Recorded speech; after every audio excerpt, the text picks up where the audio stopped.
Song போட்டுருவோம்.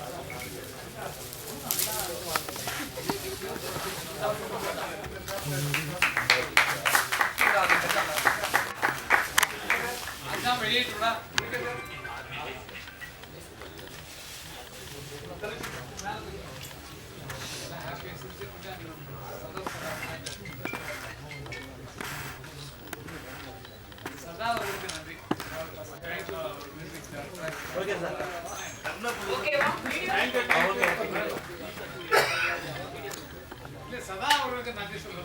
முதல்ல music வந்துட்டாரு, பெரிய பரம்பரை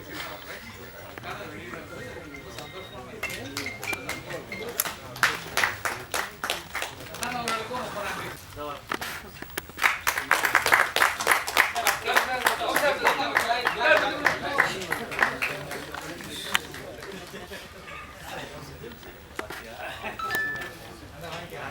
அம்மாவும் நீயே அப்பாவும் நீயே அன்புடனே ஆதரிக்கும் தெய்வமும் நீயே என பாடல்களும் நிறைய பாடல்.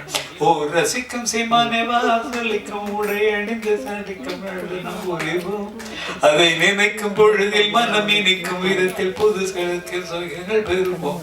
கா கா கா ஆகாரம் உன்னை எல்லோரும் ஒன்றாக அன்பாக ஓடிவாங்க என்ற அனுபவ பொருள் விளங்க காக்கை அண்ணாவை நீங்கள் அழகான வாயால் பண்ணாக பாடுறீங்க காக்காவென ஒன்னாக கூடுறீங்க என்று பல பெரிய ஹிட் சாங்ஸ் கொடுத்து பண்ணவர். நிஜமாக சொல்லணும்னா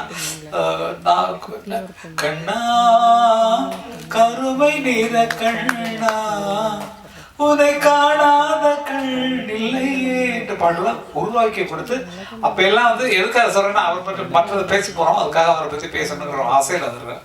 அவங்கதான் மியூசிக் வந்து மியூசிஷியன்ஸை மாசக்கணக்கில் புக் பண்ணி ஜானகியா இருக்கட்டும், இது வந்து MS ராஜேஸ்வரியா இருக்கட்டும், குழந்தையில பாடுவாங்க அவங்க MS ராஜேஸ்வரி அவங்க மாச சம்பளத்துக்கு அங்கேயே AVMல இருந்து இவங்க மியூசிக் டைரக்டர் இவங்க அப்பாவோட மியூசிக்ல தினம் வந்து பாடணும், தினம் வந்து பாடங்களை கற்றுக்கொள்ளணும்.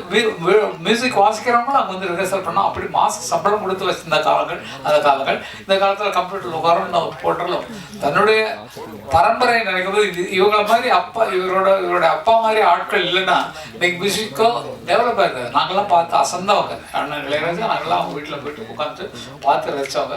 அவ்வளோ பெரிய ஆள் இன்னைக்கு அறிமுகமாவதே எனக்கு ரொம்ப சந்தோஷம். அதை சொல்வதற்காக வந்தேன். ரொம்ப நன்றி, ரொம்ப நன்றி. அதான் நிறைய இது மாதிரி நிறைய பண்ணணும். ஏன்னா அப்பப்போ சாமிகளுக்கும் நம்ம வந்து தமிழ்நாட்டில் மட்டும் இல்லை, அவர் வந்து அங்கேருந்து எல்லா கண்ட்ரிக்கு யூஎஸ் எல்லா இடத்துக்கும் அனுப்புறாருன்றாலும் அது இந்தியாவுக்கும் வந்து சேருது. உலக ரீதியாக நான் என்னுடைய எண்ணங்கள் வெளியே போய் சேரணுன்றதுக்காக அவர் பாடுபட்டு கொண்டிருக்கிறார். அப்படின்றால் வெகு விரைவிலே எதிர்பார்க்கலாம் அவர் ஒரு திரைப்படம் எடுப்பார் அப்படிங்கிறது நிச்சயமான ஒன்று, கண்டிப்பான ஒன்று. அவருடைய முயற்சி ஆரம்ப முயற்சிகள் தான் இது. அவரும் இசையமைப்பாளர், அவரும் இசையமைக்க தெரியும், பாட தெரியும், ட்ரம்ஸ் வாசிக்க தெரியும். எல்லாம் தனியாக வீட்டிலே ஒரு ஸ்டுடியோ வச்சுக்கிறார். என்னுடைய இந்த வருஷம் வந்து அண்ணனுக்கு வந்து 50ஆவது வருஷம். அன்னக்கிளி வெளியாகி 76 வெளியாச்சு. அண்ணனுக்கு 50ஆவது வருஷம். நான் 77ஆம் வருஷம் தான் செந்தூர புகைங்கிற பாட்டு எழுதுனேன். அதனால அடுத்த வருஷம் எனக்கு வந்து 50ஆவது வருஷம் திரைப்பட உலகத்தில். அதை வந்து நான் வந்து டென்மார்க்கில் கொண்டாடணும், நீங்கள் வரணும், கண்ணனோட சேர்ந்து எல்லாம் சேர்ந்து வரணும்னு. அதுக்கு இப்போவே வந்து அது நான் நன்றிகளை சொல்ல கடன்பட்டுருக்கிறேன். காரணம் இன்னைக்கு எனக்கு அதுக்கு அட்வான்ஸ் கொடுக்க போகிறார் அந்த நிகழ்ச்சிக்காக. இந்த நிகழ்ச்சிக்கு வந்து செட்டில் பண்ணிட்டாரு. அந்த நிகழ்ச்சிக்கு வருவதற்கு இன்னைக்கு மேடையில் எனக்கும் கண்ணனுக்கும் அட்வான்ஸ் பண்ணாரு. பையெல்லாம் கொண்டு வந்துடுவோம், நாங்கள் எடுத்துக்கிறோம். கேட்க கொடுக்குறோம். நிஜமா ரொம்ப அன்பான மனதில் இவரை பார்க்கும்போது எனக்கு ரொம்ப ரொம்ப ரொம்ப ரொம்ப சந்தோஷம். அதே போல சதாவை பற்றி முன்னாலே நான் சொன்னேன், எந்த பரம்பரையில் வந்திருக்கிறார் அப்படிங்கிறத பற்றி. மிகச்சிறந்த கிட்டாரிஸ்ட் எனக்கு ஒரு சமாச்சாரம் எனக்கு சம்மந்தப்பட்டதை நான் சொல்கிறேன். எனக்கு சுமாராக கிட்டார் வாசிக்கிறேன். நாங்களாம் ஒரே மாஸ்டர் தான் படித்தோம், ஜி தன்ராஜ் மாஸ்டர் தான். இளையராஜானா நான் சதா எல்லாமே. இவர் நல்ல பிஸியான ஒரு கிட்டாரிஸ்ட். அந்த டைமில் வந்து தேவராஜ் மாஸ்டர், தட்சிணாமூர்த்தி சுவாமிகள், அர்ஜுன் மாஸ்டர், அதே மாதிரி தெலுங்குல வந்து ராஜா நாகேந்திரா, GK வெங்கடேஷ், எல்லாருக்குமே கிட்டார்ஸ்லன்னா சதா தான் போடுவார். இத்தனை ரெக்கார்டிங் இருக்கும்போது நாங்கள் சினிமாவில் மியூசிக் டைரக்டர் ஆகிறதுக்கு முன்னால் அவருக்கு ஒரு நாளைக்கு 2 ரெக்கார்டிங் வச்சுன்னா, அம்மாரி கொஞ்சம் நீங்கள் போயிட்டு வந்தீங்களா, நான் ஒரு ரெக்கார்டிங் கொடுத்துட்டேன், நீங்கள் கொஞ்சம் சப்ஸ்டியூட்டாக போயிட்டாங்க மாதிரி நமக்காக நடுக்கும். தன்ராஜ் மாஸ்டர் இவர் சாரி தேவராஜ் மாஸ்டர்கார் இருப்பார். தேவராஜ் மாஸ்டருக்கு அசிஸ்டன்ட் யாருன்னா AR ரஹ்மானுடைய அப்பா சேகர் சார்.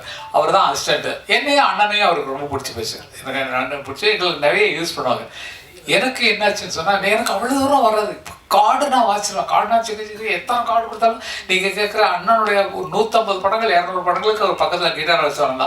பச்சான் அப்பா திங்களுக்கு சக்க சக்க சக்க சக்க சக்க வருமே அதெல்லாம் தான் பருவமே புதிய பாடல் எந்த பாட்டு எடுத்தாலும் ரிதம் கிட்டாரில் நம்ம தான் பெஸ்ட்டு. சாதா எனக்கு வந்து பெரிய பேர் என்ன சொன்னால் நான் என்னை பற்றி புகழணும், வேறு வழி இல்லைங்க. வேறு யாரும் தெரிஞ்சவங்க சொல்லுவாங்கலாம் சொல்ல மாட்டாங்க, நானே சொல்கிறேன். பிலிப்ஸ் அப்படிங்கிறது தான் இந்த திரைப்பட உலகத்தில் பெஸ்ட்டு கிட்டார் பிளேயர். அவரை நம்பி தான் எம்எஸ் விஸ்வநாதன் பாடல்கள்லாம் அந்த பேக்ரவுண்ட்லாம் அவர் தான் வாசிக்கிறார்.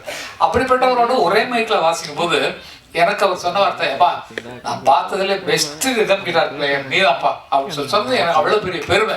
ஏன்னா நிஜமா எனக்கே தெரியும் அண்ணனுடைய பாடல்கள் சேஞ்ச் ஆகுதுக்கு. நான் அவர் கம்போஸ் பண்ணும்போது நான் ரிதம் எப்படி இருக்கணும்ன்றத ஸ்டைல வாசி பார்ப்பேன், அதில் டெவலப் ஆகும். நான் இது வந்து இதுக்காக சொல்ல, அது ஒரு ஐடியாவை கொடுக்கும் அவங்களுக்கு. அது இன்னைக்கு வரைக்கும் அந்த கிட்டார் பாடல்கள் நான் வாசிச்ச பாடலாம் கேட்டீங்கன்னா ரிதமிக்காக இருக்கக்கூடிய அத்தனை பாடல்களையுமே என்னுடைய ஒலியை நீங்கள் கேட்டுக்கலாம். அதுக்கு நிஜமா சொல்லணும்னா சதா வந்து என்னை உற்சாகப்படுத்தி போங்க அங்கே போங்க அர்ஜுன் மாஸ்டர் இருக்காங்க இன்னைக்கு நான் போக முடியல நீங்கள் போங்க பாரு. ஒரே ஒரு சின்ன காமெடி சமாச்சாரம் மட்டும் சொல்லிட்டு நான் முடிச்சிடறேன். எல்லாம் பேசுறது காமெடி தான், வாழ்க்கையே காமெடி தான். என்னன்னா ஒரு ரீகார்டிங் நடக்குது, எனக்கு அவ்வளோ சோலோ வாசிக்கிறது. கிட்டார் நீங்கள் எத்தனை கார்டு ஒரு பாரில் 4 கார்டு இருந்தாலும் வாசிச்சிடலாம், அதெல்லாம் போய்டும். 4 கார்டுனா புரியும். சின் ஜின் ஜின் ஜின் 4 கார்டு கொடுத்தாங்கன்னா வாசிடலாம். இது மெலடி வாசி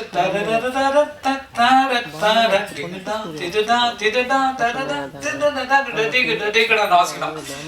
ஒரு சீனு அப்ப எல்லாம் மியூசிஷியன் எப்படின்னா காலைல 7 மணிக்கு வந்தாங்கன்னா 1 மணி வரைக்கும் ஒரு கால் ஷீட், 2 மணிக்கு வந்தாங்கன்னா 9 மணி வரைக்கும் ஒரு கால் ஷீட். 7 to 1 கால் ஷீட்ல ஒரு ரெக்கார்டிங் ஏவிஎம் சாரி வாகினி ஸ்டுடியோல ஜி தியேட்டர்ல அதுல தான் எங்களை அன்னக்கிளி ரெக்கார்டிங் நடந்தது. அதுல வந்து அவரு தேவராஜ் மாஸ்டர்னா எல்லாம் பயப்படுவாங்க, ஏன்னா அங்கே சத்தமே இருக்காது. அண்ணன் மாதிரி தான், அண்ணா இப்படி ஸ்டுடியோவில் அமைதியாக இருக்காங்களோ அவர்கிட்ட அப்படி தான் இருப்பாங்க.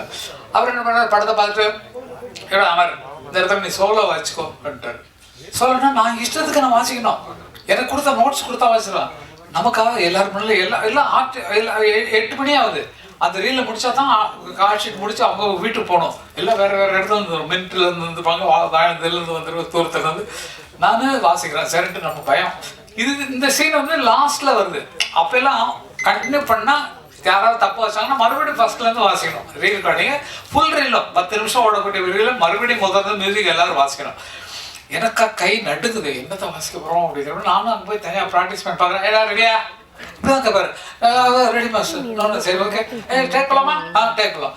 சரி படம் போட்டு மற்றவங்களாம் கரெக்டாக வாசிக்கணும். வயல் போது அதான் அவர் ஆச்சு எல்லாம் முடிச்சுட்டு இது என்னோடது 9வது நிமிஷத்துல என்னோட சீன் வருது. அந்த பொண்ணு மடியில மாடி மேல இருக்கா இல்லையா, அவ கீழே வந்து அந்த லெட்டரை வாங்க போஸ்ட்மேன் வெளியே நிற்பான். அந்த போஸ்ட்மேன்கிட்ட வந்து லெட்டர் வாங்குற வரைக்கும் நீ சோலோ உன் இஷ்டத்துக்கு வாசிக்கோன்னு சொல்லிட்டாரு. நமக்கு ஒன்றும் தெரியாது. சரின்ட்டு எல்லாம் அவசரத்தில் இருக்கிறாங்க, நான் வாசிக்க ஆரம்பிக்கிறேன்.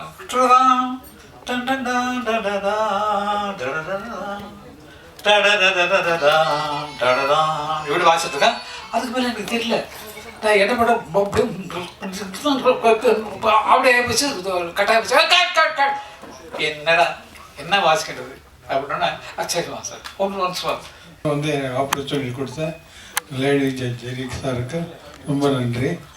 அதில் ரொம்ப ஹைலைட்டு கங்கைவரன் பாட்டு எழுதினது தான். நான் அவர்கிட்ட சொன்னேன், அவர் ஒரு சாங் கொடுத்துருக்கார் பாட்டு எழுதினேன்னு. அவர் எங்கேயோ காரில் போயின்னு இருக்காரு. நான் டியூன் போட்டேன், அப்படியே உடனே எழுதி ஒரு 10 நிமிஷத்துக்குள்ளே பாட்டு எழுதி எனக்கு கொடுத்துட்டார். இந்த சாங் இவ்வளோ சூப்பராக இருந்துருக்கு. நீங்கள் பார்த்தீங்களா இந்த பாட்டு? அப்புறம் நான் இதை இவ்வளோ தூரம் மியூசிக் பண்ணுறதுக்கு காரணம் இளையராஜா தான். அவர்கிட்ட ஒர்க் பண்ண எக்ஸ்பீரியன்ஸு. அவர் பார்த்தீங்கன்னா எனக்கு xylophone, vibraphone, electric guitar, acoustic guitar எல்லா இன்ஸ்ட்ருமெண்ட்டையும் என்கரேஜ் பண்ணியிருக்காரு. அவர்கிட்ட ஒர்க் பண்ண அந்த எக்ஸ்பீரியன்ஸ் இந்த ஜென்மம் இல்லை, எந்த ஜென்மத்தில் என்னால் மறக்க முடியும். Ilaiyaraaja I love you. ரொம்ப நன்றி. ஏன்னா ஓகேப்பா அவ்வளோ ஐடி பண்ணி இருக்கு.